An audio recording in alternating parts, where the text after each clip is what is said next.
I really appreciate you coming out, our community members. And also we have some students that are studying psychology that have come to observe and see the work that has been done. Mount Pleasant High School is a very diverse community of students, teachers, and stakeholders who really believe in the whole child.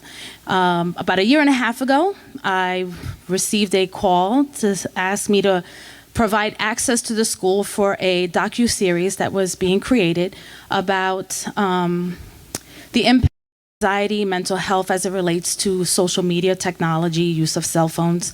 And they just wanted some clean footage of students in the hallways and they're accessing technology and just video. Somehow, in conversations about the work that we are doing here at Mount Pleasant High School, I ended up in the film. So you'll hear a little bit of me in there, along with my Dean of Students, Mr. Brian Hines, because we were working with the video crew and the producer to just explain like what happens at a high school, typical day at Mount Pleasant High School with our students and their use of technology. As many of you parents know, that appendix, that third hand that your children have is the cell phone, or their computer, or their iPad, or their Game Boy, whatever that is, but they are connected in some way to the outside world through this device. And it does have an impact on your dining room table, your vacations, even the car ride, right? It's that disconnect that starts to happen. And so as you will be watching this evening, this piece is gonna talk about the broad range of the impact of technology, social media, and also how it impacts socialization with peers, adults, how it impacts anxiety, depression, and some other concerns that we have with our young people. So I appreciate all of you coming out this evening for your vested interest and also to hear our vested interest on how we want to do something about what's happening to our kids. Our panel discussion will take place immediately after the film, so we've given you an index card and a pen so that you can jot down questions, thoughts, things that you may want to discuss with your children, or questions that you may ask of the experts that will be up on the panel. So we will get started now. The piece is about 50 minutes long, so we hope that you enjoy, and also please share your feedback as well. All right, well, thank you again, everyone, for coming, and then we'll do introductions of the panel after the movie.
The pandemic was hard for all of us, but for adolescents, it actually flew in the face of their developmental imperative.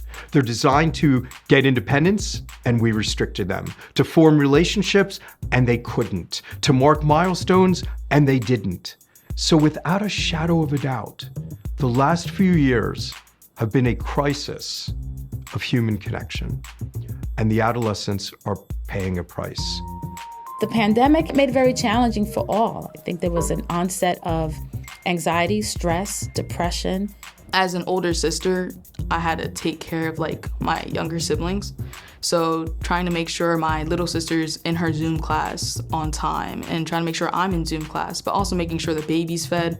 It all took a toll like on my mental health, and I was in a really dark place for a long time. When you're alone, you kind of get into like a depressive state and you are in your room a lot, you eat a lot, you spend a lot of time with yourself, so you reflect a lot. I had such a hard time being away from people.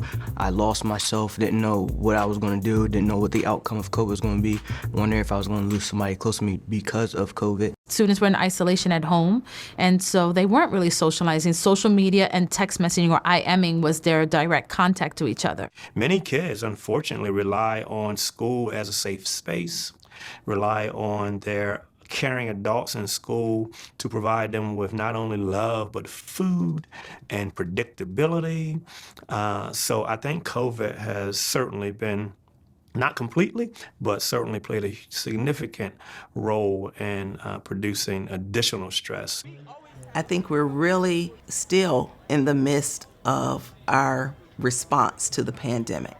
We also recognize that there's data that says that more anxious adults have more anxious young people.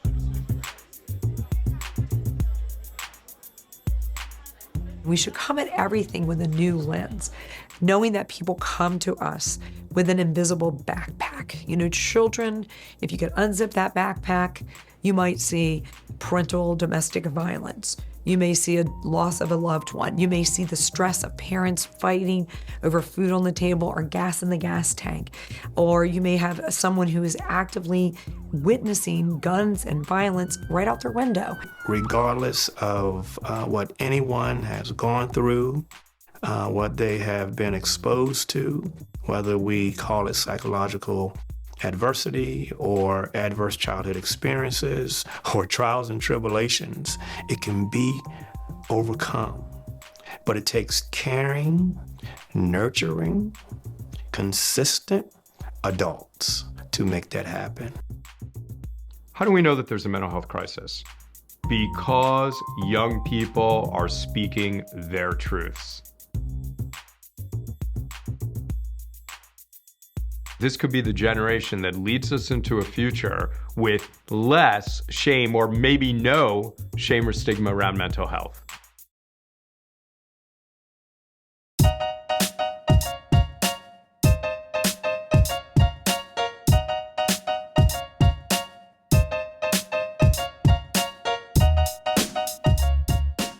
It's just a lot of pressure trying to be the perfect kid or the perfect student or the perfect looking person. And trying to be all of those things at once just creates a bubble, and you bottle up all your feelings and then you can't talk about it. And then you don't know if there is a safe place to talk about it, and you feel like you can't even get a single word out without messing up.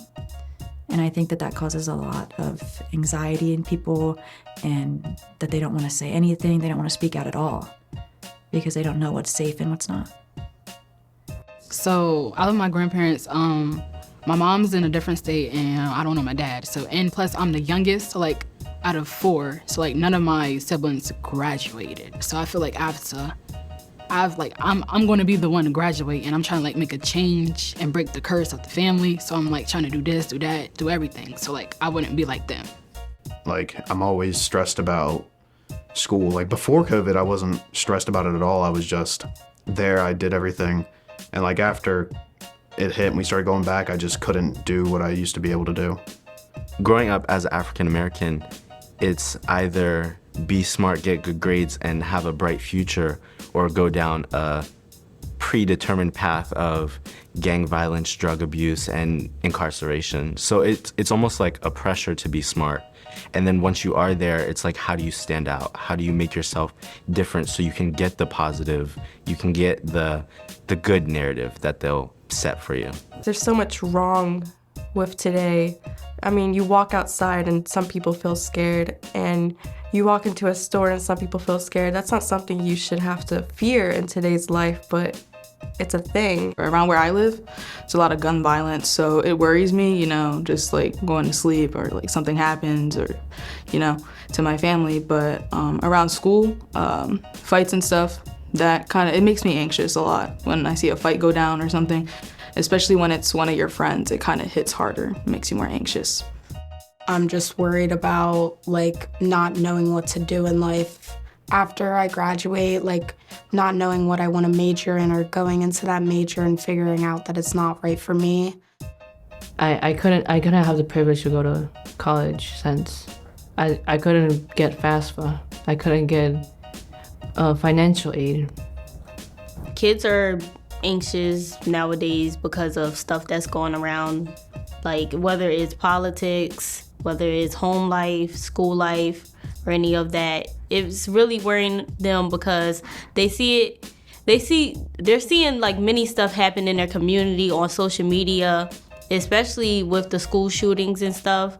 It makes them very anxious because they don't know if when they go inside school, somebody might, start shooting, and they're in the middle of that. It just builds up. Anxiety, it comes from anywhere. It comes from family, it comes from school, it comes from just being a teenager in everyday life, trying to fit in, trying to figure out where you belong. And that's where I feel like the depression comes in a long time, is after that anxiety starts to hit. I am a kid from anxiety and depression and suicide.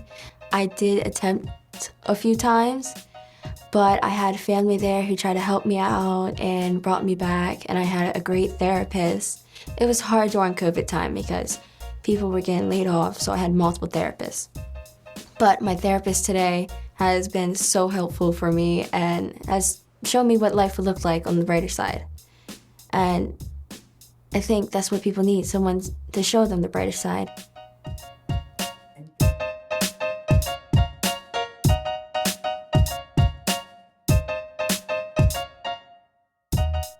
I think nowadays there's just a lot more kind of up in the air and uncertain in their lives. School is not necessarily assumed to be safe because of, violence and active shooter incidents. But also, when they look at the world around them, the things that we used to take for granted, autonomy over our bodies, that the adults around us are going to communicate and work together despite their differences, respect for each other and showing that, and seeing the adults show respect to each other. All of that has, I think, been brought to light because of COVID, and also the fragileness of our systems, right? In a crisis, not everything is going to work the way it's supposed to. And I think all of that is bringing a lot of uncertainty to kids.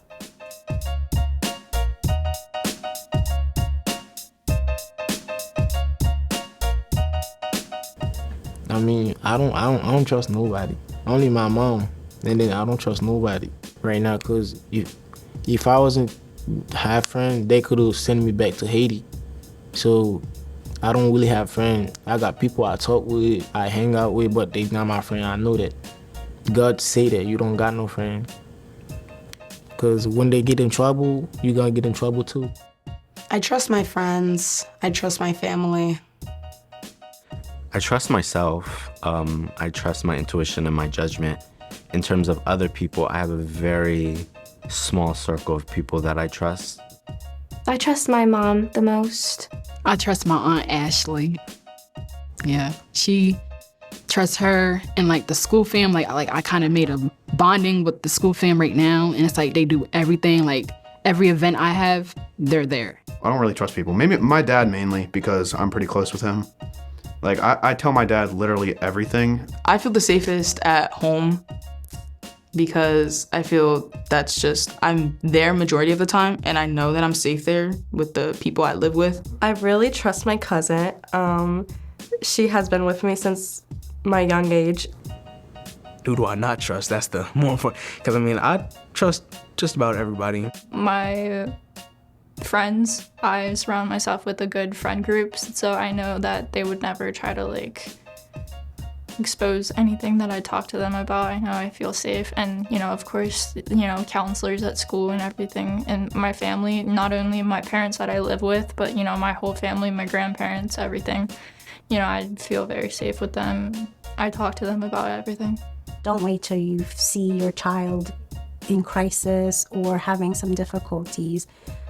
It is good for them to find some trusted adult who has their best interest in mind. And maybe it isn't a mental health professional. Maybe it's a teacher or a grandparent, or yourself, a parent. But having them have a trusted individual to go to is very important.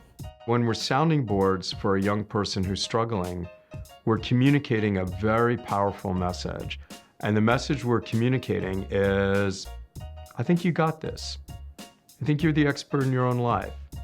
You may not have the answers yet, but let's see you develop them. Because you listen, you stand there, and you trust. That alone, such a powerful message. And I want to make one other really important point, which is it's not for parents or teachers or any individual to solve any other human being's problem. What it is to help them understand that they're worth the problem being solved. Kids can go through depression just as much as adults can go through depression. And it shouldn't be such a taboo subject to talk about mental health with a parent or an older person in your life, a teacher or a counselor. A lot of times they don't understand because they don't listen to us and they don't take the time out to be like, hey, what's going on in your life? Can I help? Can I be there for you?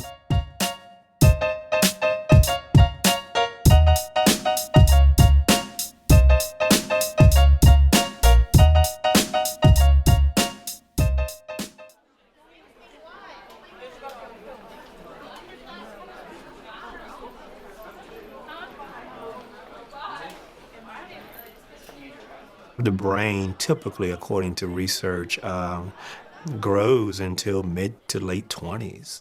With the adolescent brain and the teen brain, fine-tuning is the predominant goal or process during the teen years. Sometimes teens who have been exposed to psychological adversity, adverse childhood experiences, that developing brain or nurturing architecture can be impacted by early adversity, even in utero, whether it comes from genetic translation from parent to child, and then often, unfortunately, perpetuated in the environment, whether it's abusive relationships or household dysfunction or challenges in the neighborhood. Those experiences have a direct negative impact on the brain architecture or the developing brain.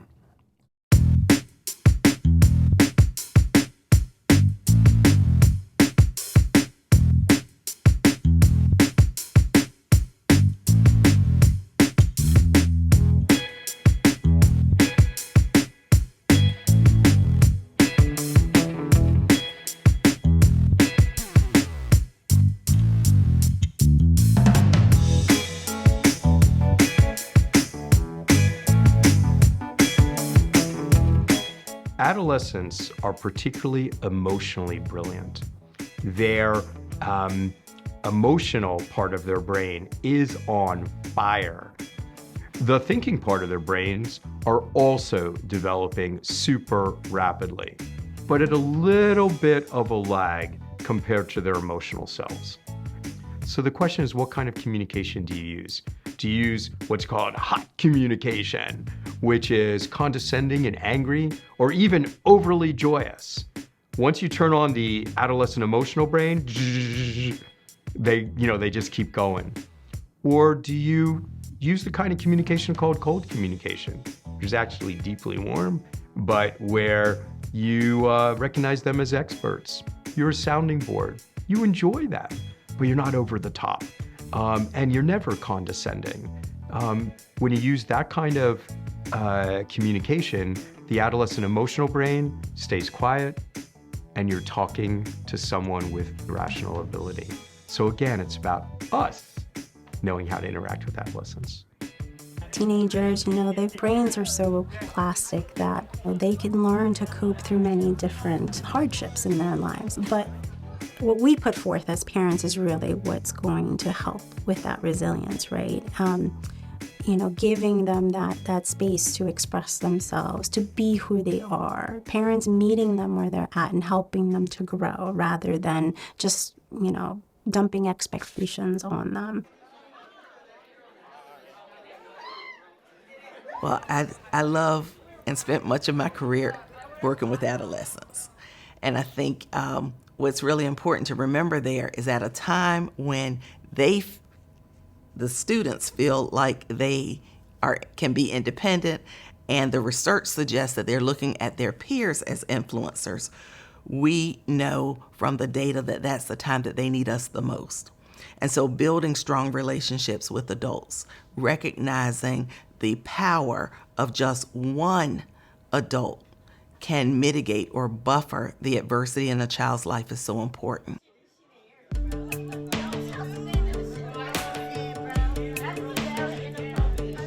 The first thing we have to understand is what adolescence is about. Adolescence is about answering the most fundamental and perhaps the hardest question we're giving as human beings. Who am I? Am I normal? Do I fit in? Those aren't easy questions and never have been easy questions. So adolescents will always be struggling with their identity.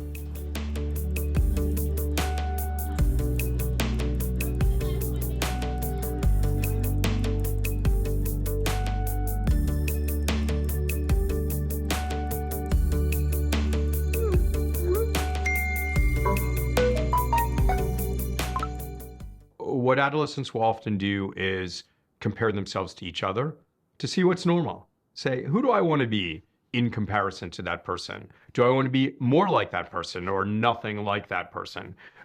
So that is age old, that adolescents compare themselves with each other. What's new is that you can compare yourself with more people more readily in a way that they've had the opportunity to make themselves look really good, which is what social media is.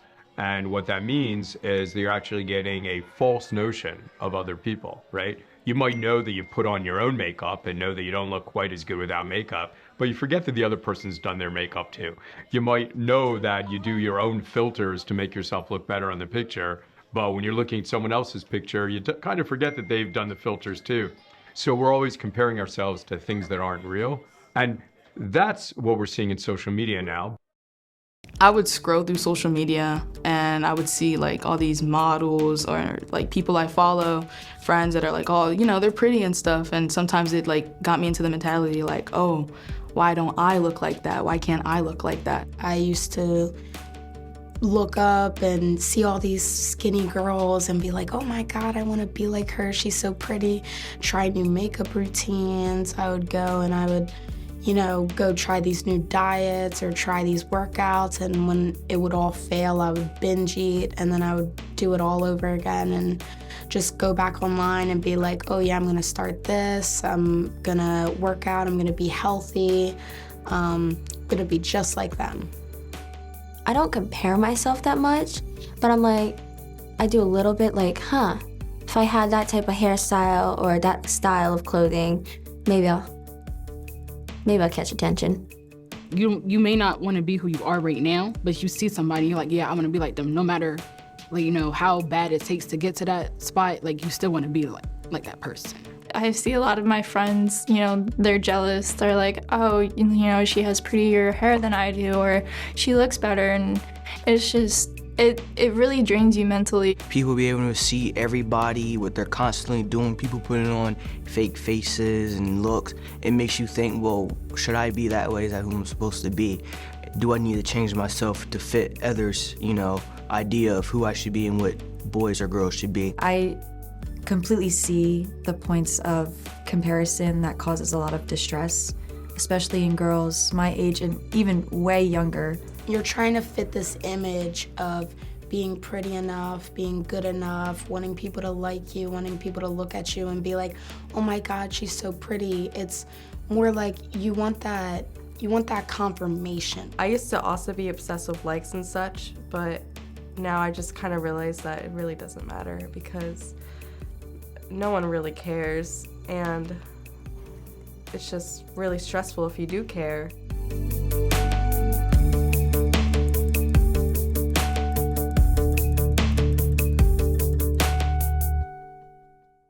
So many girls have been around this pressure to measure up, this incredible pressure to compare themselves to an impossible goal. Nowadays, these kids have to really not only maneuver through, you know, the face-to-face interactions at school and at other places, but also through the social world of social media. And unfortunately, some individuals on social media feel a lot more emboldened to not only express their innermost feelings more readily, but also to criticize and judge.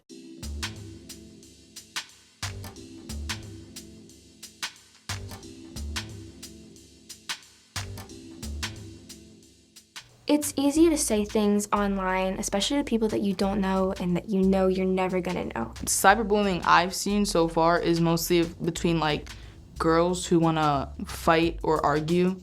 So like they'll post about each other on their stories and like call them names or compare them to somebody else or just be really extremely disrespectful. Like that was a big thing during COVID when everybody was online. It was constant bullying. Like my friend was going through it pretty bad because he had a lot going on at the time, and then he was being like harassed by a group of people, and they were coming to his house and stuff, and like at one point they threw a rock through his window, and that's when the cops had to get involved.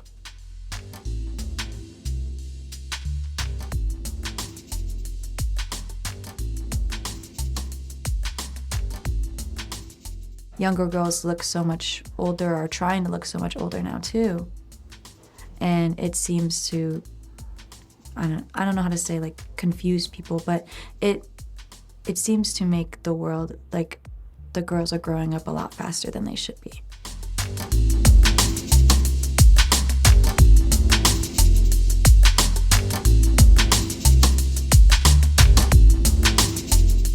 I mean, it's true. A lot of guys send dick pics, and a lot of girls send stuff back. And a lot of the time, from what I know, it's kind of unsolicited from the men. If a man like will take an interest in a girl, they'll be like, their first thing is, do you send nudes or whatever?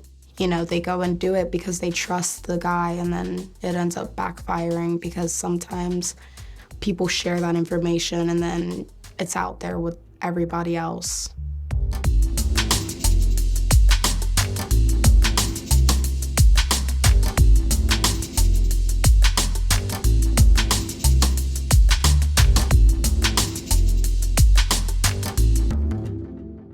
I lived in Vegas for 10 years, so I like to use this analogy when it comes to social media. You have gambling, and if you've ever been gambling before, the change would come out and it would release the money, and you'd get that kind of chemical release of all those good chemicals, and it would make you feel really good. And for kids with social media, they get the likes, and it has that same release of those chemical hormones in the body that says that feels good. And so it's, what else can I do? What can I do to get more likes? What's gonna get me more and more? And so-and-so's getting these likes, and this is what they're doing. And so there starts to be this comparison. Even when it makes them not feel great, those little times that they do get it is just what they need to keep doing it. There are kids that are reporting to us that they literally go to sleep with their cell phone. And sleep is very important because our brains and our minds and our bodies have to have time to quiet themselves uninterrupted.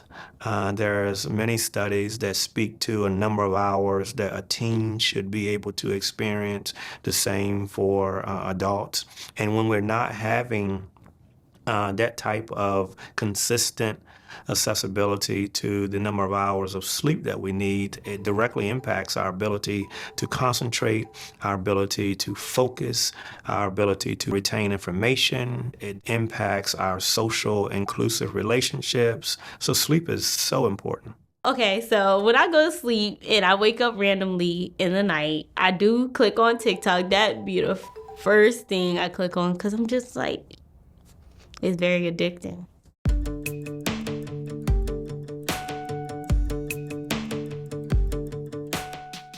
The more we scroll on our feed and the more things we like, the more things show up that is of our interest, which attracts and brings us in more.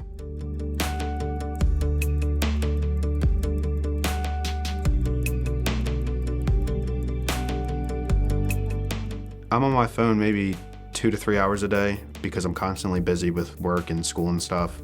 I'll maybe be on it like a little bit in the morning, a little bit at night, every now and then during the day. Unless I'm just at home all day, then it's maybe 4 or 5.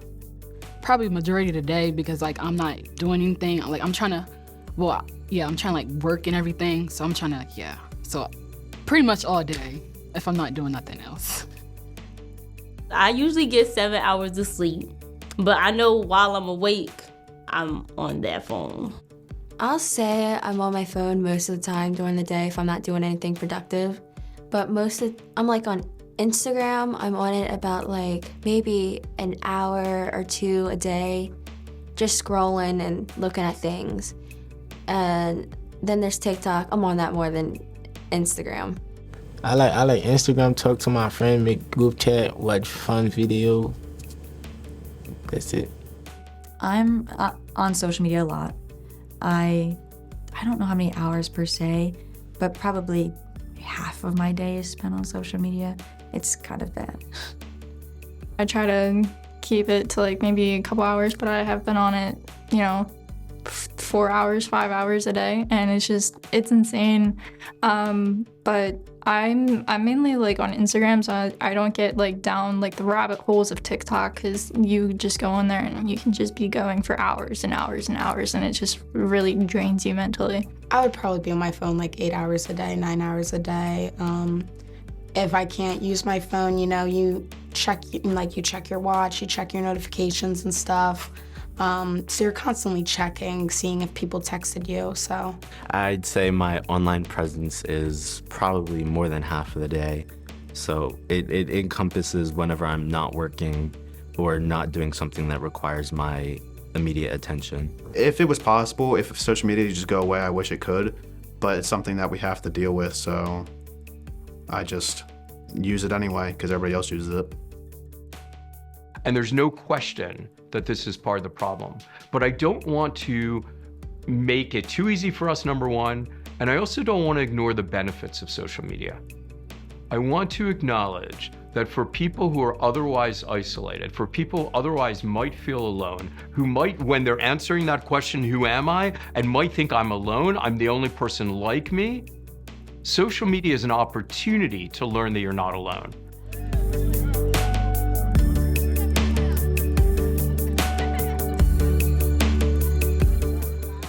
We can't protect our children from everything.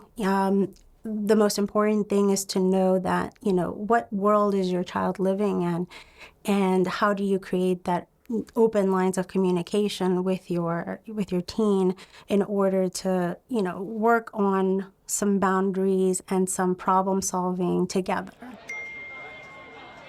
It should be no surprise that young people have a difficult time turning off social media. Adults have a difficult time because these products are products and they're meant to make us want to use them, right? Social media makes their money when we use social media because that means eyeballs for advertisers. And so we shouldn't be surprised that just like adults, young people are going to struggle with that as much, if not more. Media literacy to me is really about making sure that young people are discerning consumers of information.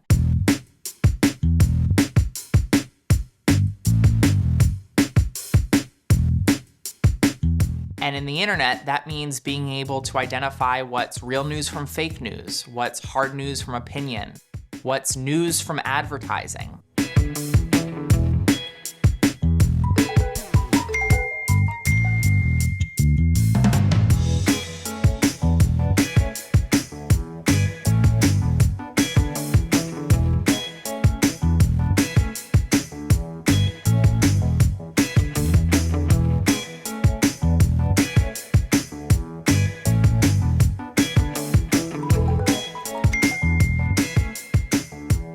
At minimum, we should be preparing as many people as possible, particularly young people, with the tools necessary to safely and responsibly navigate the internet. We won't solve every problem, we won't prevent every instance of disinformation or misinformation or cyberbullying, but we can make sure that we diminish the problem.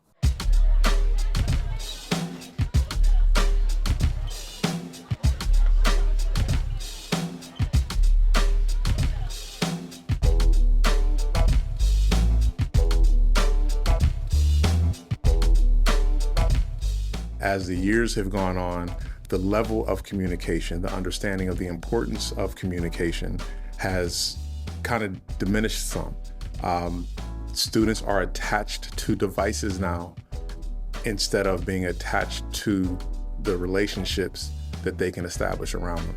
A lot of people are on the phones during class, but I don't think, like, instead of doing the work first, they're on the phones first. When I'm in class, I'm definitely focused. I put my phone on airplane mode. I usually I look at TikTok, but I don't look at Instagram or YouTube as much when I'm in class.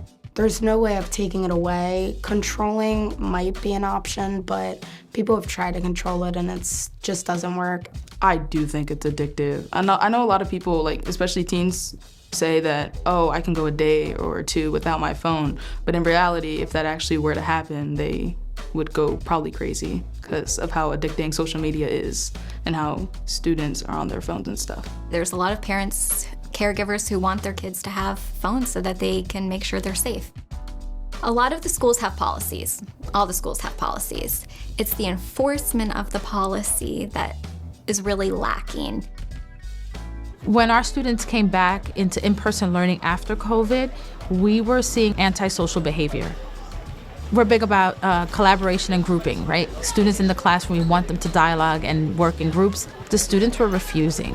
They spent so much time in isolation that they did not want to engage with their peers in a social setting. They didn't even really want to sit next to each other after being at home. There was a sense of a disconnect.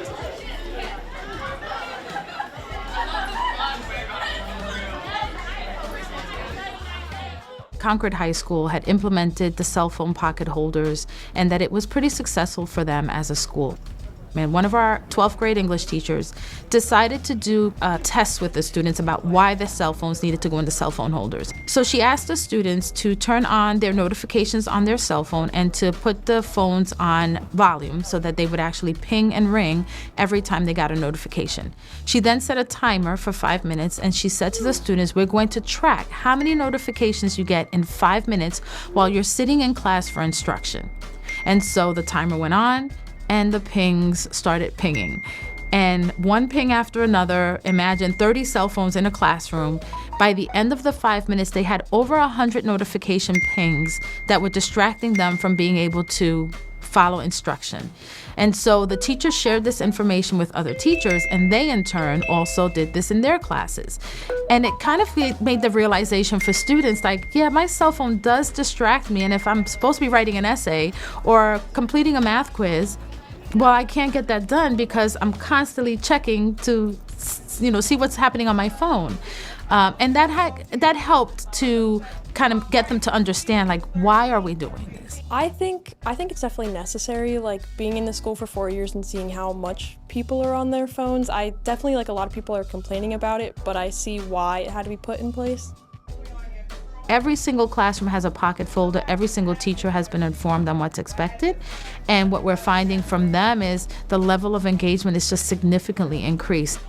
We're now seeing a greater level of literacy engagement, willingness to read, willingness to dialogue, willingness to write. Children who are engaging with one another socially. And so that social behavior you see a positive escalation on that side. And I think when we talk to some of the students, you hear the same thing from them. You hear like, yeah, I normally would spend 10 hours on my phone, but now I'm spending 6. This is forcing me to communicate with others because it's not easily accessible. It's not on my desk. It's not in my pocket. I am not tempted when I feel that notification to instantaneously pull my phone out. And we as adults, even in our work setting, we are guilty of the same. All technology has the power to do great things and make life easier and the world more accessible. But at the very same time, an overuse can be a misuse, and it separates us. And I think we've seen a lot of that. So at times when children are young and we've handed them a tablet, we've missed an opportunity to sit and work together and build collaboration. We've missed an opportunity to model emotion management and how to work through challenging situations. We can't expect technology ever to replace the human touch. And I think that is what we have to remember. And so as we become more dependent on tools in our hands, we have to remember that there is nothing that leaves the lasting impact of a hand on the back. And really connect with people, really spend time getting to know young people and hearing what's on their minds. They need to know that we care enough to get involved and get in the way of the challenges that they are facing, not just giving a quick, more peripheral response like a piece of technology in their hands. I think adults need to ask their kids more how they're feeling, what's going on with them, actually trying to get to know them deep down, instead of assuming they know. To understand what we're going through in school, because sometimes we come home and we just say, school was fine, school was okay. Be more understanding, drop the judgment, try to be level-headed, just meet us where we are. Just because someone is younger, that doesn't mean that you have to respect them any less. We want to know that you see us for the same way we see you as another person. Adults need to be more caring and comforting to kids who say they might be battling with depression and not just take it as a joke. So we all need role models and just positive people in our life. There is no question that social media is part of the problem. I don't deny that for a moment. But let's look at this in a more nuanced way, because if we come up with too easy of an answer, we're not going to look at the harder answers. And the harder answers are about adult behavior and how we treat each other.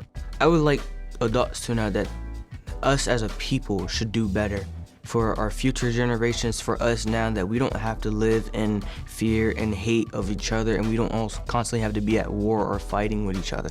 I think if we could come to a mutual understanding, I would want adults to know that we are one people.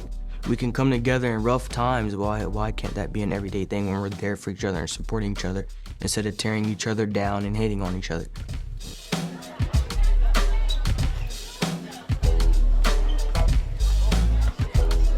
We have to figure out how to have real conversations with our kids, how to have cell phone holidays, which we might do at a radical time called dinner.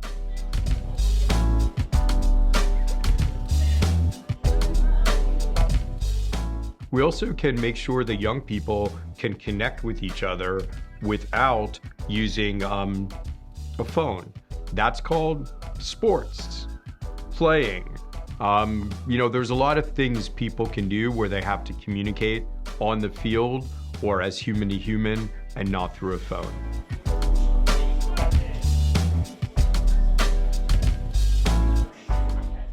So we have to look at social media wisely, understand its benefits, understand the troubles it might create, and go about this in a way that is intelligent rather than just blame one problem.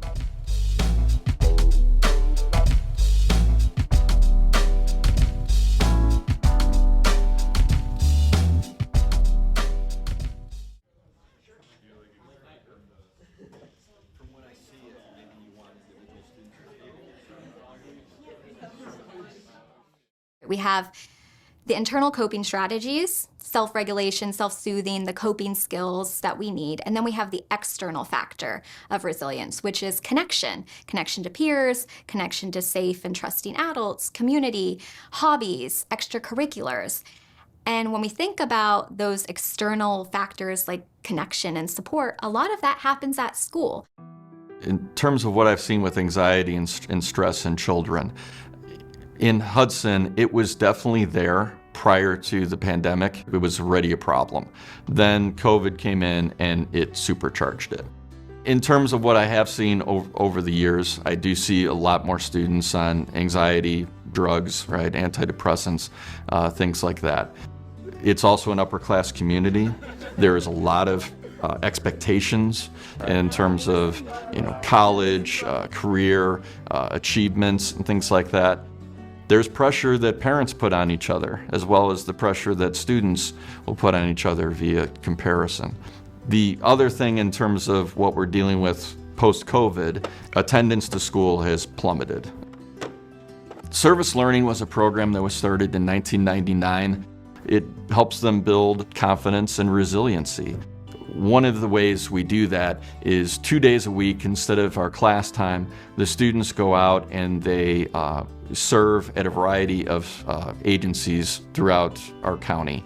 So they will be working at the Salvation Army Food Pantry. They will be working in hospice. They'll be working in Head Start. They'll be working in school districts that have a very different demographic than us. And one of the things that we mandate to our agency partners is that the majority of their service work needs to be interpersonal. It needs to be working directly with a hospice patient, or with the elderly at a retirement home, or with the homeless, or with Head Start children directly, because that's where they learn the most, is those interpersonal connections. So I'm at a food bank in Kent right now. I'm pretty much just in charge of like managing the pantry, making sure everything's organized, serving like hot and ready food at like lunchtime, and making sure everything's like not past the expiration date.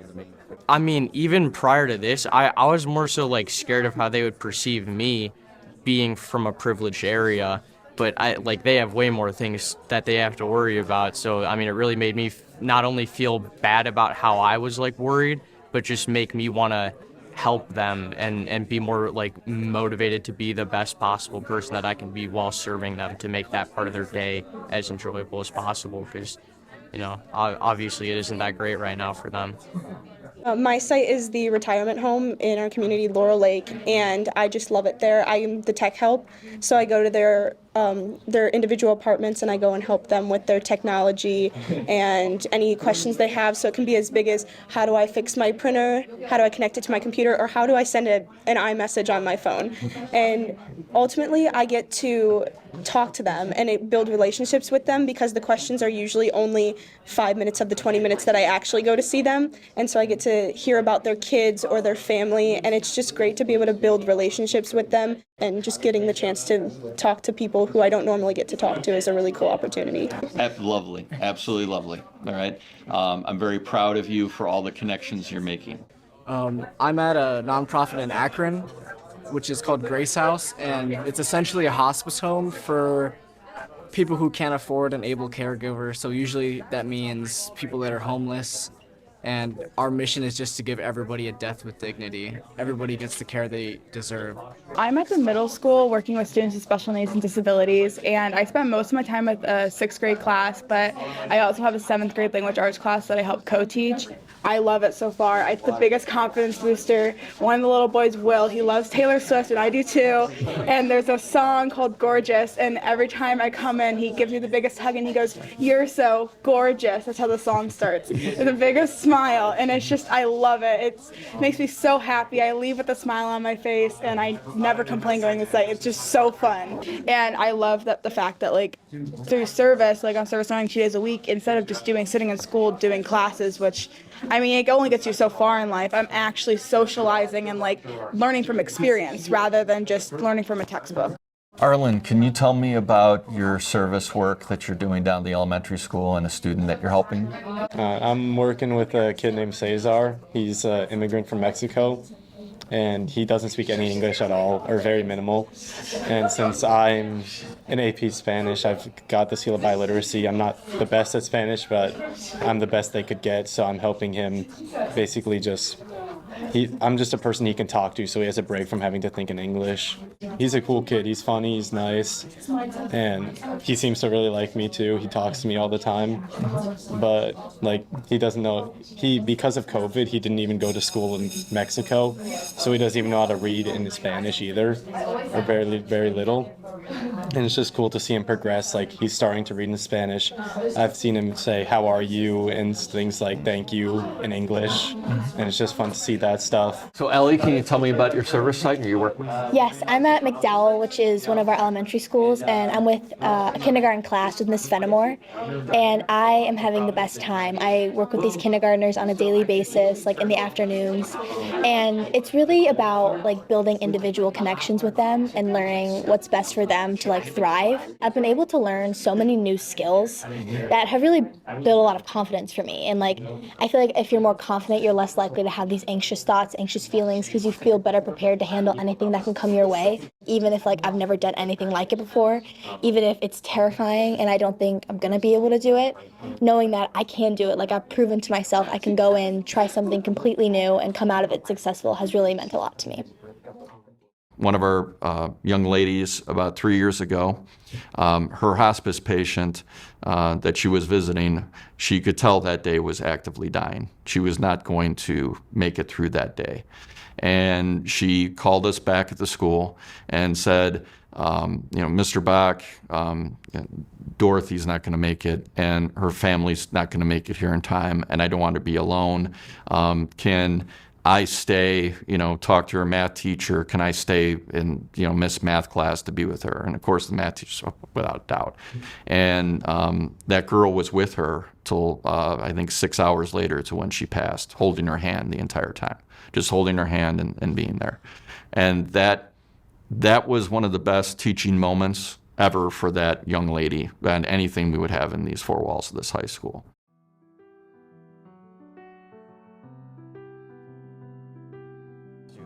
I definitely see with all the various different activities and projects we have them do, the more interpersonal connections they have and projects they do that relate to human beings, their stress level goes down because they make those connections and also they see that they made an impact.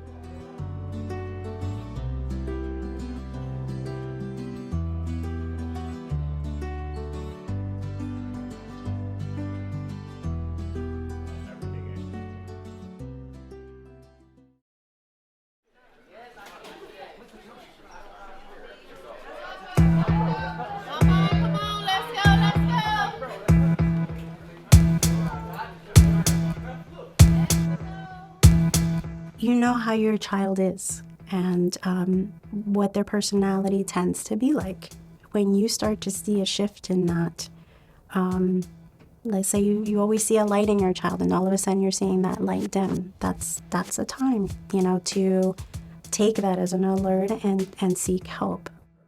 I want adults in young people's lives to look for danger signals. And what do danger signals look like? They look like dramatic change in any kind of behavior. Sometimes they look like withdrawal. Sometimes it looks like kids being sad. But what people don't understand about adolescent depression is that only about half the young people are sad. The other half are angry. So sometimes it looks like them being angry and pushing you away further than they used to. All of these are danger signals.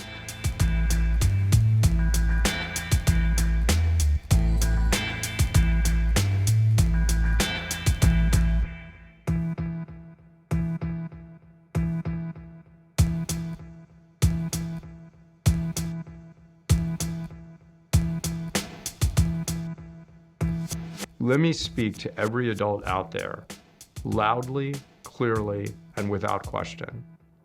If a young person is sending a signal that they might be in distress, listen to it. Listen to it, check in. There has never been a child who's hurt themselves because an adult said they were worried about them. It won't happen. And if your child is exaggerating in order to get your attention, who cares? They're asking for attention, give it.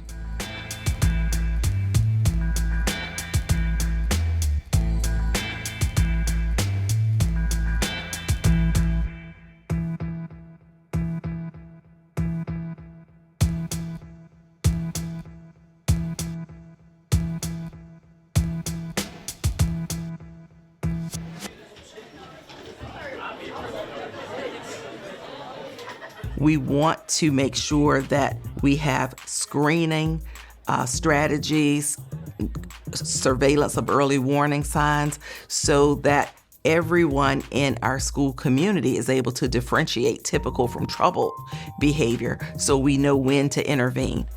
From there, we're working hard to increase our numbers of behavioral health supports. That's increasing counselors, school psychologists, our social workers. There's no single solution because these are complex issues. I feel like a lot of kids are scared to talk to their teachers, to talk to their counselors, because you never know what's going on at home. Maybe they're feeling like if they say something, they're gonna get hurt or abused. And I feel like there needs to be a way to have a kid do something without having the fear of them getting in trouble for it. It's hard to bring that subject up. I know therapy helped me a lot. I know some of my friends who have been to therapy have been helped a lot. And I know some of my friends would love to go to therapy, but they can't because their parent is in the way of that safety net. I feel like adults struggle almost just as much as we do. They just never had a name for it, so they hide it better. And my generation seems like the generation that won't accept that. Like, we've given it a name, mental health and depression and anxiety, and we're giving it light. We're giving it exposure. I feel like kids should, even if they think they don't need it, they should still be in therapy or like talk to someone, because it helps get off your chest, and it also makes you feel like you have someone there to support you, to know how you're feeling, to help you, give you ideas of how to fix that, like coping mechanisms, all that. Because you never know, you might have a bad day and it might flip upside down. You might need those coping mechanisms. I'm a true believer that, we can be proactive rather than reactive. You don't have to have a mental illness or be in crisis to go to therapy. I feel like everybody should be able to go and talk to a therapist. Why? Because, when you go to therapy, it is a way to try to build some insight about your own thoughts and feelings and, think about how do I listen to other points of view and other perspectives and other options if I have some issue in my life, right? How do I communicate those things to other people effectively? And if you build those skills for yourself, you can develop more deeper connections with other people, and especially the people that you love in your life. Some of us really just want to be able to just figure out our spot in the world. We just need the right role models and people to look up to. And with the right message, we can be great.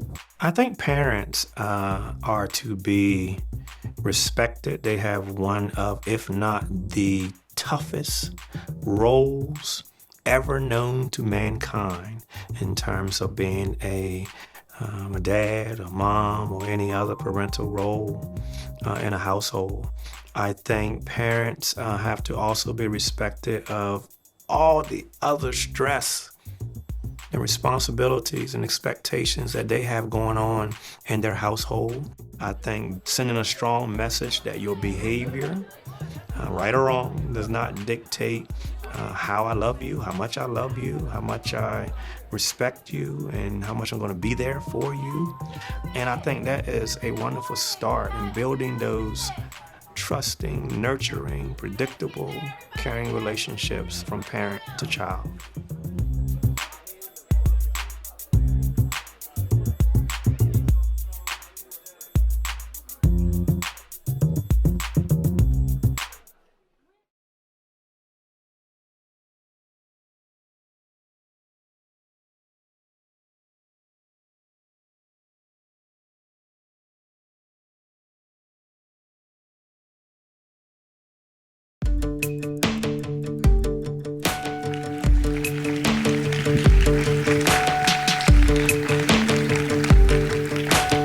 Thank you, everybody.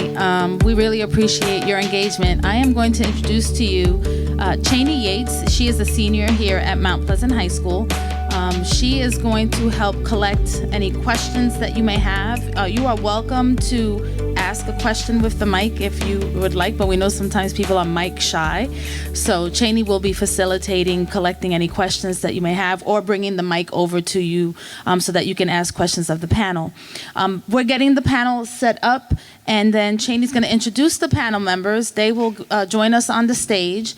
And once we're ready to roll, she's also going to introduce the producer, Sharon Baker, who is going to share with you the occasion and the purpose of the video and why she created it, and also speak a little bit about the panel. And she'll kick off the open question session for everyone. So, Cheney Yates, it's all yours. Good evening, everyone. My name is Cheney Yates, and I'm the senior class president here at Mount Pleasant. I want to start by introducing our panelists, starting with Dr. Monica Bocanegra, psychologist in private practice, Kiri Calderon-Lacey, principal of Mount Pleasant High School, Dr. Terry Lawler, education associate, trauma-informed practice in social and emotional learning, Dr. Julius Mullen, chief inclusion officer, Children and Family First, Olivia Drumbore, Mount Pleasant High School senior, and our moderator, Ms. Sharon Baker, president and senior producer, and the founder of Teleduction.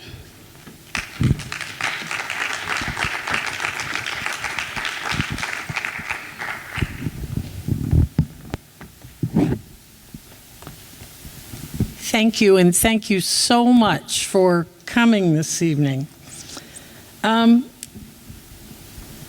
This will help. Doing this project was a no-brainer for me. I was alarmed by the CDC report on teen mental health that came out at the end of COVID. Lots of editorials in lots of newspapers. And by the end of the pandemic, closer to home, I was worried for my own teenage grandchildren. The girls became my original focus group for this. Quickly, the project was made possible by the Wings Foundation and the Delaware Psychological Association, lead funder for tonight's program. Thank you, Kelly and colleagues. And in creating these stories, we do look to involve voices from our surrounding communities. Practitioners and educators who you saw in the film are the ones here tonight to answer your questions.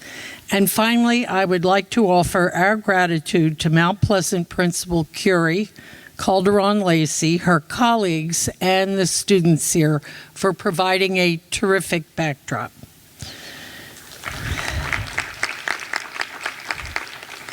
So digging right in, panel, the teen years are notoriously full of drama. Is it really harder to be a teenager today? Shall we start with a teenager? Or are you going to pass it down? Thank you, Brian. I don't know if it's necessarily harder to be a teenager today. I think there are a lot of different struggles than like when my parents were in high school. Like social media wasn't a big thing, so they didn't have to worry about, you know, people bullying you online and like everything they were saying in the video. I think it's different. I think it's harder in some ways because of the differences and because our parents don't really know how to navigate it. They're learning too. Like when I go home and I'm like, somebody's posting bad stuff about me online, they don't really know what to do about it either because they've never had to deal with it. So everybody has to work through it together. So I don't know if it's necessarily harder, but I'd just say it's really different. Dr. Mullen?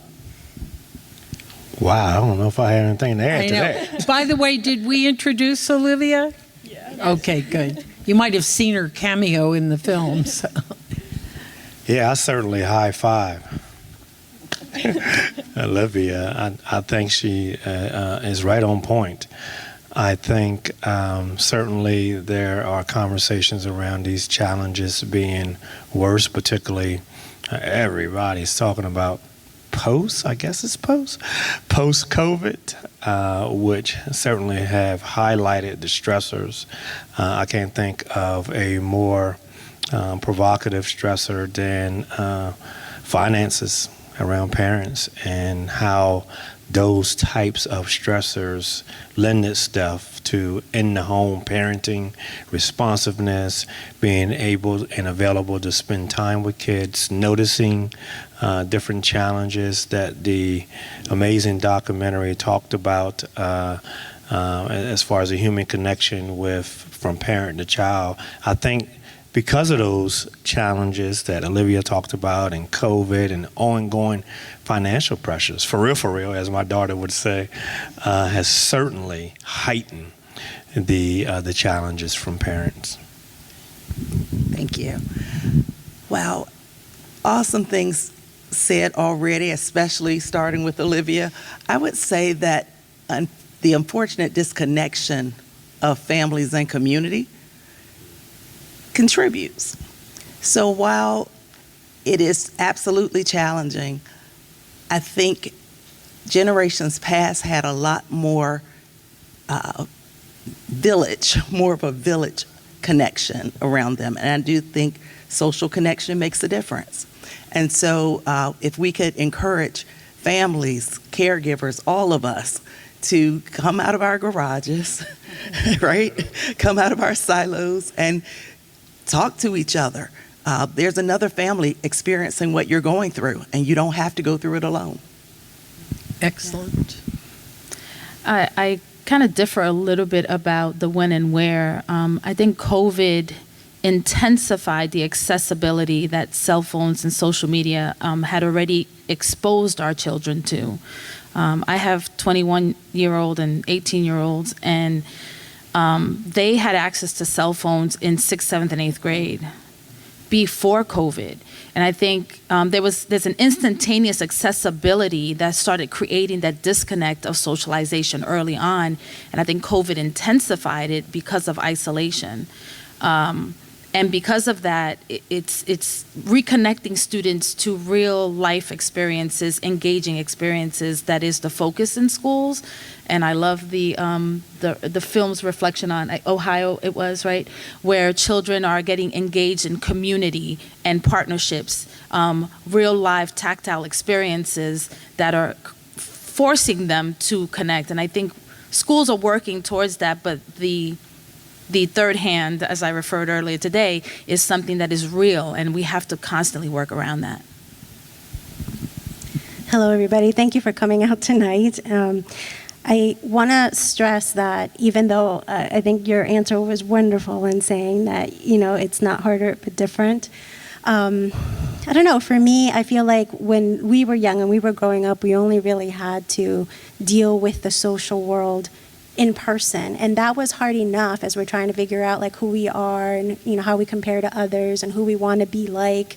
And now with the addition of social media, you have not just you have a different plane on which you have to socialize with other people, and you also have more people to compare yourselves to. And I think in part, finding your own identity is a little bit harder in some ways. And in other ways, like the film said, it can also provide, if we use it smartly, it can provide us with other people like us who we can connect with. It's easier to be anonymous and it's easier to be cruel today. And I'm going off the grid here because I read another op-ed today that suggested that the remedy might be teaching empathy, building empathy in our young people. What do you guys think? Absolutely. I think empathy and understanding of, others around you. And I think one of the main ways to build empathy is to listen to each other. Rather than aiming to be understood, it's really trying to understand the person that you're trying to connect with. Curie? I just kind of, my perspective is always going to be school related in working with the students here. We focus ourselves on community building and collaborative discussions, and a lot of the work that educators are doing around empathy and being empathetic and sympathetic to difference is getting students to be able to collaborate and to engage in discussions and to look through research and learning about how do they share and interact with one another.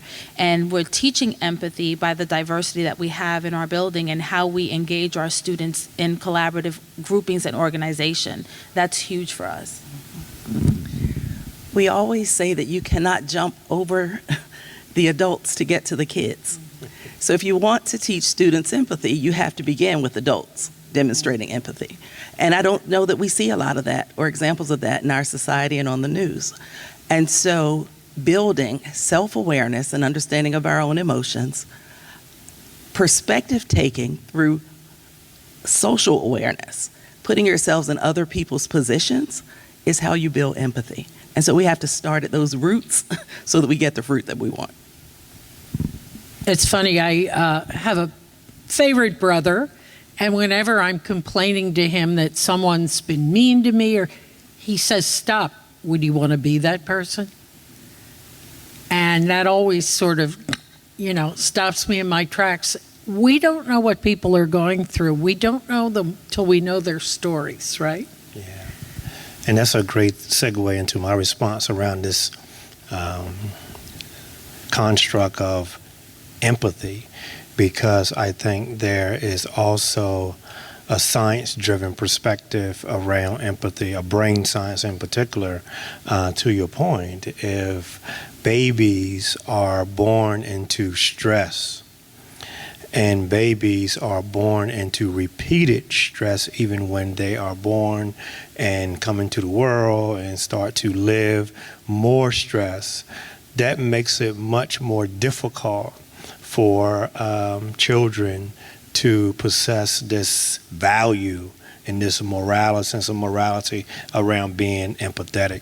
There is science that ties to, in simplistic terms, kids need empathetic connection in their brains, and if those connections are weak or disconnected because of the stress in utero and the stress that goes on once they enter the world, it becomes much more difficult to be empathetic. Olivia, how about the teen perspective, empathy? I feel like I've been very lucky. I have parents who have taught me like about a lot of that stuff since I was very young. They've kept it very real, which I've been very thankful for. I've had a lot of really good teachers that have kept it also very real and just been like, here's how it is. I think it's something that could be taught a little bit more, because I know a lot of people haven't had the same experiences that I have, but I think it could be taught more, but I think we're doing all right now. Okay. We have some more time, correct? Okay. We'll go back to a big picture next. What is the best and most important advice you can offer parents and caregivers who are here tonight who might be concerned about their teens' mental health, emotional health? What's the best advice? There is so much written in the research and talked about amongst parents, families around this connection between parent and child. I've been privileged to work with thousands of children, teens and families at this point, and they all operationalize or do the parenting stuff differently. But there's been one common theme that I've noticed among all of those parents, and you hear it from the kids too, and it's this strong emotional connection between parent and child. I am a living witness because the one thing that our children taught us is, especially when they start to develop into teens, they didn't say this, but they may as well said it. It's going to be a rough ride throughout this teenage process. I just need you to hang in there and stay emotionally connected through all the challenges. And boy, did they give us challenges. And I'm only one scenario. We're only one set of parents that our kids have sent that strong message. But they're adults now, and we often reflect. And that's the one element that they go back to is you both. Now, we're both therapists and counselors as well, so that's more, I guess that's a little bit of a wrinkle. That makes it harder. Not a guarantee. That's right. But that's the single encouragement that I would give all parents is to stay emotionally connected even through the roughest of roughest times. So consistency and emotional connection, absolutely important. I would say keeping open lines of communication, being willing to talk about your own highs and lows and how you are feeling and whether or not how you've coped with challenges when you have experienced them and times when you've needed support. More than anything, though, I would say take care of your own mental health and well-being, because how you model it also gives an example to young people about how to handle challenges. one of the things, and I piggyback on both, don't be afraid to listen without judgment. When your children feel that they can come to you and not as much as inside your brain, judgment is screaming, that your emotion is, I'm listening, I'm receiving, I'm not judging you and what you're sharing. And then have your moment when you need to have your moment privately or with your sister, your friend, your husband, your partner, right? That's finding that way to do that with the kids. Quite often the children will come to us, to myself, the administrative team, and they share, this is what's happening, and I don't know how to share this with my parents. And we are the first ones to say, well, we're going to, and we're going to help you process how to get there to have that conversation. But if we as parents can learn to listen and conceal our emotion, it will allow our children to come back again and again and again, because they feel that comfort of being able to be heard. I don't know if there's much more I can say that has already been said. So I'm going to try to create a visual for you, and maybe that will help you, because I know that in the past that has helped me to think about, how I talk to my clients. And even though, you're not a therapist, I think in the moment that your child is showing some distress, the way you can imagine listening to them and creating that connection is when they're in distress, imagine them in a hole and they're at the bottom of that hole. And you as a parent, our natural tendency is to want to from the top reach your hand down and say, okay, I'll pull you up, right? I want you to imagine first going into that hole with them, sit with them, feel what they're feeling, really listen to what they have to say, and then look and think together at how we're going to get out of this hole, right? And if you can think of that visual, it might help you to, in the moment that you're feeling judgmental and you're feeling stressed, to say, okay, let me take a breather and sit next to my child and really take it in. Olivia? Yeah, I really agree with what everybody was saying. I think the biggest thing for me in my experience has been just like what Miss Lacey said, about parents not judging their children. I know, I've obviously grown my relationship with my parents as I've gotten older. And I think a big thing is just that I feel safe talking to them, and I feel safe if I go to them and I say, hey, I'm struggling with this thing and I don't know what to do about it. I don't know how you can help me, but I just need support right now. And so sometimes all they know how to do is give me a hug and sit by my side and say, okay, we're going to get through this together. And sometimes, we have to go to outside sources, go into therapy, going to seeing doctors, whatever it is.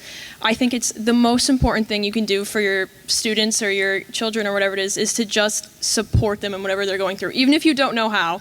Because I don't know how, my parents don't know how, but we get through it. I think that's 100% the biggest thing. I think you should be patented, is what I think. Okay, that's perfect lead in, and I want to save time so Dr. Lawler can talk about what's going on in schools and what's planned, and Curie Lacey also.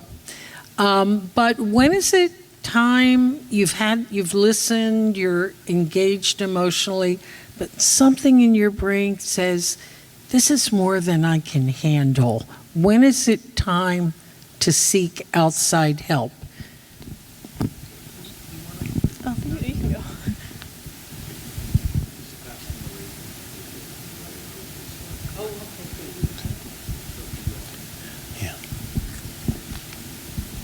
If anybody has questions, they're going to be collected now, so just raise your hand. Dr. Mullen, when is it time to seek outside help? Yeah, I think Dr. Ken talked about it in terms of parents noticing. Now, we all know, preaching to the choir here, that parenting is tough, and it's just, everybody always says this is, we don't get a written manual or workbook about parenting. So acknowledging that it's not always practical to notice everything that your child goes through. That's just being real.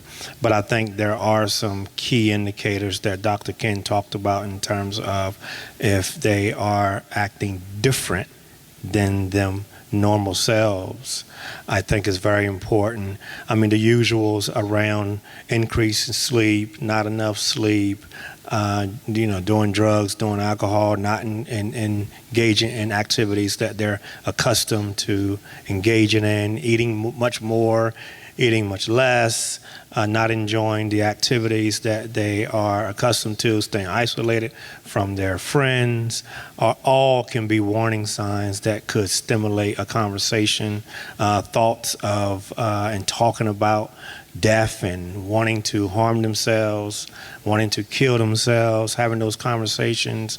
I think spot checking, right or wrong, but I think spot checking the social media information in whatever way, however way you can, I think can give some answers to the test. You might have to hold on tight with some of the material, but you're really looking for risk factors. You know your child better than anybody else. And I also want to speak to the earlier question around parent advice or parent support.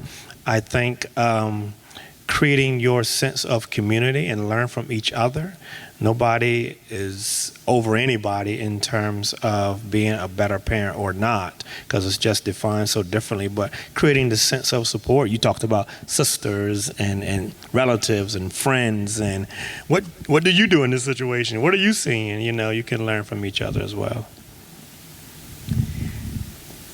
I think I'd only add to take a look at friends, changes in friends, and what Dr. Mullins and Dr. Ginsburg were referring to, I would call intensity and duration. So as you're seeing, big swings, big changes, one way or the other, more intense appetite, more intense sleeping, or behavior changes over a long period of time, then those are things I would definitely pay attention to. And then what do you do then? Well, you reach out for help. Okay, you don't sit on it and suffer alone. So you reach out to your social networks. You also reach out to professionals, reach out to the schools. There are counselors, social workers, school psychologists in all of Delaware schools. We live in a state that's fortunate enough to have a wellness center in every high school. Those are resources that you can take advantage of. So please make use of those resources first. Lots of great opportunities for mental health support, but also good information. We call it, fancy word, psychoeducation, but just passing out information and connecting. We do book studies quarterly. So there are a lot of opportunities that we'd love to have families engage in to learn more. We're learning together so that we can better support students and wrap supports around students. Real quick, and I think a direct strategy with your child, and I know social media and texting get a bad rap. I think we also can agree that there are some positives. So many teens have shared that communicating with their parents by way of texting can be a very effective way, particularly around addressing some of these risk factors. I actually know some parents who are using books and journaling, so writing notes to their students and having them write back. But however the communication happens, you have to communicate. So Dr. Lawler touched base on my part of the answer to this. School-based. So for us, we spend 8 hours a day with your children, 5 days a week, sometimes more with sports. We get to know them really well. And in the years that we're with them, they share a lot of information with us. And so our partnerships as a school with the Wellness Center, with Christiana Care, with crisis management, we have school psychologists, we have a team of people who are here as mental health care providers, we have social workers on site in the building helping students. Our students have a Zen Den, which is a mental health room. We are partnered with Children and Families First to provide students access to all these layers. But when we get that, there are key pieces that you have to be a part of, and so we call you. You're not excluded from those conversations. We make sure that you are in the know when there is a crisis, when we are concerned, when we see changes that are long-term or change in friends. we make those phone calls. My admin team and the people on this team make sure that we're connecting you so that you're aware. And that's the key part where, sometimes it's beyond me. Sometimes it's a direct you. Sometimes it's the school psych. Sometimes it's the social worker. But in all, it's the team. And collectively, we have to be in tune with our kids, your kids, to make sure that we continue to keep their mental, their physical, and well-being safe. So I'm going to talk a little bit about how, as a parent, how do you get your kids on board? Because you may see some of these warning signs and you may tell your child, okay, I think it's time to go get some help, and you might get some resistance. And first and foremost, it's important to kind of remove that stigma that only people with mental health issues, or have an actual mental health diagnosis need to go to therapy, and they're the only people that go. Because if you're seeing a change, any of these, warning signs, and you're trying to talk to your teen and you're trying to communicate and they won't open up to you, I think you kind of have to say, if you won't open up to me, is there somebody else that you are willing to talk to? And is that somebody else, would you consider a therapist, someone that you would want to open up to? And it doesn't have to be me, right? And that person will be impartial. That person's job is just going to be there to, listen to you without judgment and to understand you and to try to help you kind of resolve whatever issues you see in front of you. So the buy-in, if you get that buy-in from your teen, therapy will be so much more successful than if you just kind of drag them kicking and screaming. We have some questions, I think. Can you hear me? Yeah, go ahead, Janie. Our student facilitator is going to now read some audience questions for our distinguished panel to elaborate on. We have 4 questions from the audience, and we ask that just 2 people answer each question. All right? Oh, you're letting me start? Yes. Hi, guys. I wanted to follow up on something that Dr. Ginsburg referenced, and Dr. Bocanegra, you talked about it a little bit too, and get a little insight. As the parent of a queer young adult who was a queer teen who graduated from Mount Pleasant High School, class of 18, go Green Knights, we found that social media could be really helpful and supportive, but as parents, there was a definite boundary of how to make sure that our child was safe in those settings. And I wondered if you had insight into how to be connected with your kid in that space in a way to offer them support with privacy, and just your thoughts on that. Great. That's my boss, by the way. Hello, Kirsten. Do you want to get first? Sure. Oh, sorry. I think you make some great points, and teens are at that age where you want to give them some autonomy and some space, and at the same time, you also want to provide some monitoring, right? And I think if you have and create some good communication with your teen, you can explain to them your reasoning as to, let's find a timeline of when I can go and check, your social media accounts. You won't know, but it might be once a month. It might be once every couple weeks. These are the accounts I'm going to be checking. Do you understand why I'm doing this, right? Rather than telling them, this is the way it's going to be no matter what. If you want to keep this phone, I think you really sit down and go through the rationale of, I want you to be able to create your connections and have friends, but you may not, as an adolescent, be aware of all the dangers that are out there, or of how other people are trying to, that there may be other predators out there and what their behavior might look like and what the red flags may look like. So as a parent, I'm here to kind of be your backup, not to come between you and your friends or to monitor your every word, but to kind of say, do I see any other, warnings out there that maybe this might not be the right person to connect with, and let's have a conversation about that. All right. What age do you think is appropriate to allow your kids to open up a social media account?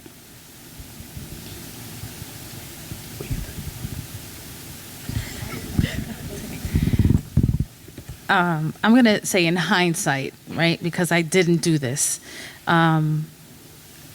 I think if it was controllable, high school. And the reason why is too early we're seeing middle schoolers, even elementary school children with cell phones. And they are smarter than we are. And although we think they can't create an account, they know what a birth date is and how many years it takes for you to be approved to have an account. And as young as elementary school, we are seeing children with access to Instagram, right? And so I think that it's not the access to creating an account, but the access to the technology. Quite often we see babies holding cell phones, right? The educational part for us at the high school level is teaching our young people that as they're getting older and will become parents, why it's so important not to give accessibility to devices so early on, even if it's just cartoons, right? There really has to be a control to that accessibility to technology. So I don't know that there is an answer to when, but if it was me, I would probably do things a lot differently with my children. I think the research agrees with you that like high school tends to be the best time, like 9th grade, to give a cell phone. And for parents who are, if you have younger children, there are devices that if you're worried about your child being, unsafe or you wanting to have access to them or them being able to call you, there are watches, that you can enter in phone numbers and they can, at least you have that as your safety net if you want to then, kind of have that as an excuse to hold off the cell phone until later and saying, if for an emergency, you can use that instead. And no matter when you do it, there's technology to help with monitoring, but this is a great opportunity to talk about values in your family and what's important to you. And so seize those opportunities, regardless of age, to start conveying those messages and sharing with your young people about the responsibility that goes along with these privileges.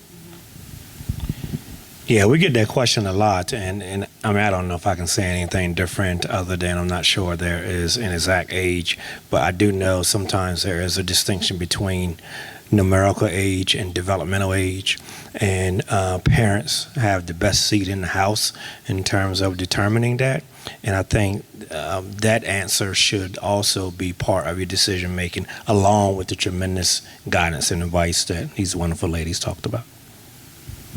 Yeah, I would say I agree with everybody. I think I definitely got social media a little too young, but I think it was sort of like the peer pressure of it all. Like, oh, all your friends have social media, so like, why aren't you on Instagram? Why can't I tag you in this post? So I think that's a big part of it.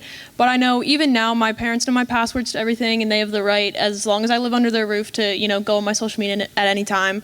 And they've done the thing where they've explained it to me why, and I know it's all in good interest.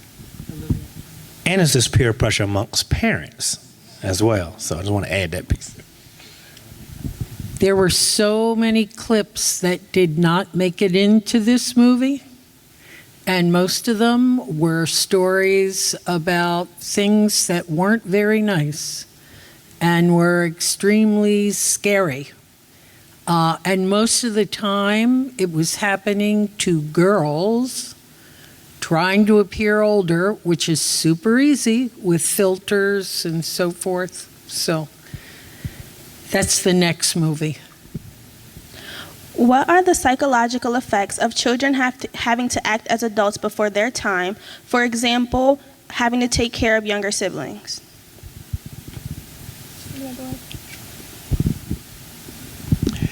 Yeah, there's layers to this particular answer as well. I think for some families there is a cultural piece in terms of where it's okay and accepted within the context of the culture for older siblings to care or play a role in supporting and caring for younger siblings. I think there obviously is a risk around supervision because I just gave a talk at Delaware State around sexual assault, and one of the elements around child sexual abuse is lack of supervision or depending and relying on siblings to supervise younger siblings. The supervision obviously is just not the same, so there are other risks as well. So balancing, again, parents have the best seat in the house in terms of making that decision, in terms of whether or not, what role their child plays. And even when young people temporarily or long-term have responsibilities of younger siblings, they still developmentally need their own time to play and do things that are age appropriate. So you have to make sure you build in some balance and give them that opportunity to be themselves at the age that they are without the additional responsibilities.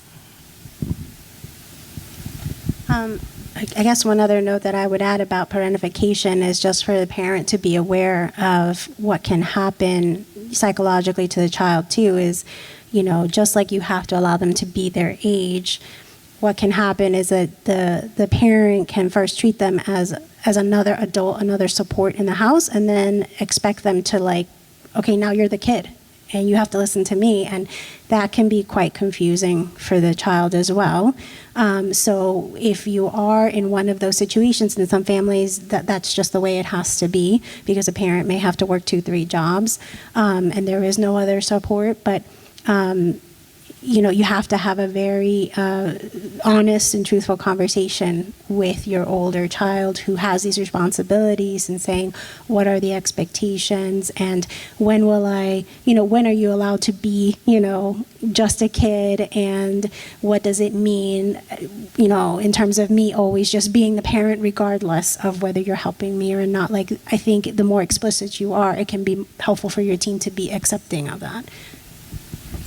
All right, and our last question asks specifically about Brandywine High School, but anyone with any insight, feel free to respond. The question is, why does Brandywine High School allow phone use in class when the student work is complete? So I can't speak for Brandywine High School specifically, but I can tell you that each of the schools kind of assesses where they are.